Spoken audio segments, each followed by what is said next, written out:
Hi guys, Black Wolf here, and I'm going to do 54 of these videos. Don't worry, it takes me forever to read, so I have to do one by one, so here we go. If I had to do it all over again, I would have not chosen this life. Then again, I'm not sure I ever had a choice. These were my thoughts as I raced away from the market with a stolen roast tucked under my arm. I'd never attempted roast thievery before, and I was already regretting it. It happens to be very difficult to hold a chunk of raw meat while running, more slippery than I'd anticipated.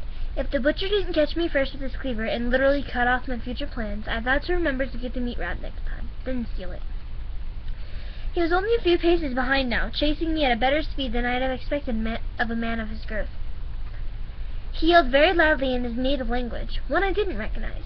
He was originally from one of the far western countries, undoubtedly a country where killing a meat thief was allowed. It was this sort of thought that encouraged me to run faster. I rounded a corner just as the cleaver suddenly cut into a wood post behind me. Even though he was aiming for me, I couldn't help but admire his throwing accuracy. If I hadn't turned when I did, the cleaver would have found its target. But I was only a block from Miss Terbeldy's orphanage for disadvantaged boys. I knew how to disappear there, and I might have made it if not for the bald man sitting outside the tavern, who stretched out his foot in time to trip me. Luckily, I managed to keep hold of the roast, although it did no favors to my right shoulder as I fell onto the hard dirt road. The butcher leaned over me and laughed. "About time you get what's coming to you, filthy beggar." As a point of fact, I hadn't begged for anything. It was beneath me. His laughter was quickly followed up by a kick to my back that chased my breath away. I curled into a ball, prepared for a beating I wasn't sure I'd live to regret. The butcher landed a second kick and reared back for a third when another man shouted, "Stop!" The butcher turned. "You stay out of this. He stole a roast." "An entire roast? Really? And what was the cost?" 30 garlands. My well-trained ears heard the sound of coins in a bag, and the man said, "I'll pay you 50 garlands if you turn that boy over to me now." 50? One moment. The butcher gave me a final kick in the side, then leaned low toward me. "If you ever come into my shop again, I'll cut you up and sell you as meat in the market. Got it?" The message was straightforward. I nodded. The man paid the butcher, who stomped away. I wanted to look up at whoever had saved me further beating, but I was hunched in the only position that didn't send me gasping in pain, and I was in no hurry to change that. The pity I felt for myself wasn't shared by the man of the coins. He grabbed my shirt and yanked me to my feet. Our eyes locked as he lifted me. His were dark brown and more tightly focused than I'd ever seen before. He smiled slightly as he studied me, his thin mouth barely visible behind a neatly trimmed brown beard.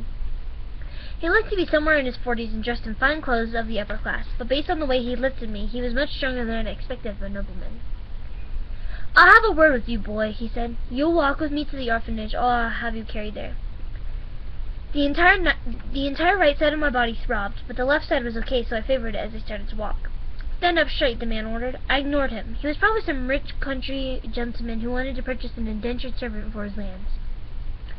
Although I was eager to leave behind the tough streets of Carthage, servitude wasn't in my future plans, which meant I could walk as quickly as I wanted. Besides, my right leg really hurt. Mr. Beldy's orphanage for disadvantaged boys was the only place for orphan boys in the northern end of Carthia. 19 of us lived there, ranging in the age of from 3 to 15. I was almost 15, and any day now Mr. Beldy would send me away. I didn't want to leave yet, and certainly not as a stranger servant boy.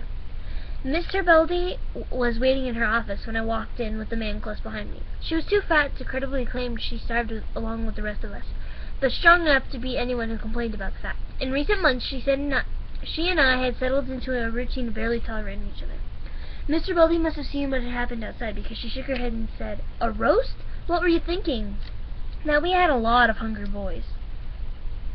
I said, "You can't feed us bean bread every day and not have a revolt." "You give me that roast then," she said, holding out her plump hands. "Business first." I clutched the roast more tightly to myself and nodded at the man. "Who is he?" The man stepped forward. "My name is Bevan Connor. Tell me yours." I stared at him without answering, which earned me a whack on the back of the head from Mr. Beldy's broom. "His name is Sage," she told Connor, "and as I told you before, you'd be better off with a rabid badger than this one." Connor raised an eyebrow and stared at me as if that amused him, which was annoying because I had no interest in providing him with any entertainment. So I tossed my hair out of my eyes and said, "She's right, so can I go now?" Connor frowned and shook his head. The moment of amusement had passed. "What can you do, boy? If you bothered asking my name, you might use it." He continued as if he hadn't heard me. Also annoying. What's your training? He don't have any, Mr. Beldy said. None a gentleman like yourself would need anyhow. What did your father do? Connor asked me. He was best as a musician, but still a terrible one, I said. If he made a single coin from playing, my family never saw it. He was probably a drunk, Mr. Beldy rapped my ear with her knuckles. So this one's made his way through theft and lies. What sort of lies? I wasn't sure if the question was directed to me or Mr. Beldy, but he was looking at Mr. Beldy, so I let her speak. She took Connor by the arm and pulled him into the corner, which was an entirely useless gesture, because not only was I standing right there and perfectly able to hear every word, but the story was also about me, so it was hardly a secret. Connor obliged her, though I noticed he faced himself toward me as she spoke. First time the boy came in here, he had a shiny silver coin in his hand. Said he was a runaway, son of a dead duke from somewhere in Avinia. Only he didn't want to be a duke, so if I took him in and gave him preferential care and a place to hide, he'd pay me a coin a week. Kept it up for 2 weeks, all the time laughing it up on extra savings at dinner with extra blankets on his bed. Connor glanced at me, and I rolled my eyes. He'd be less impressed when she finished the story. Then one night, he took with fever, got all delirious late in the night, hitting at everyone and yelling and such.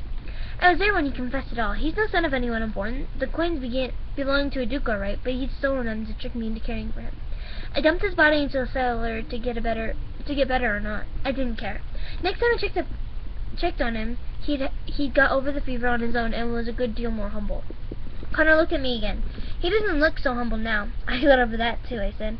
So why'd you let him stay? Connor asked Mr. Beldy. Mr. Beldy hesitated. She didn't want to tell him it was because I picked up goodies for her now and then, ribbon for her hats, or chocolates from the cake shop.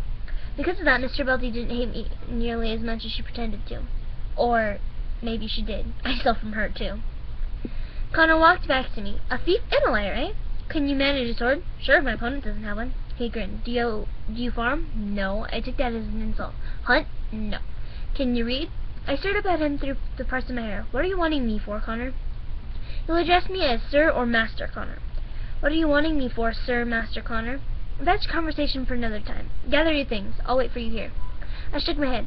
Sorry, but when I leave the comfort of Mr. Beldy's fine establishment, I go on my own. You're going with him, Mr. Beldy said.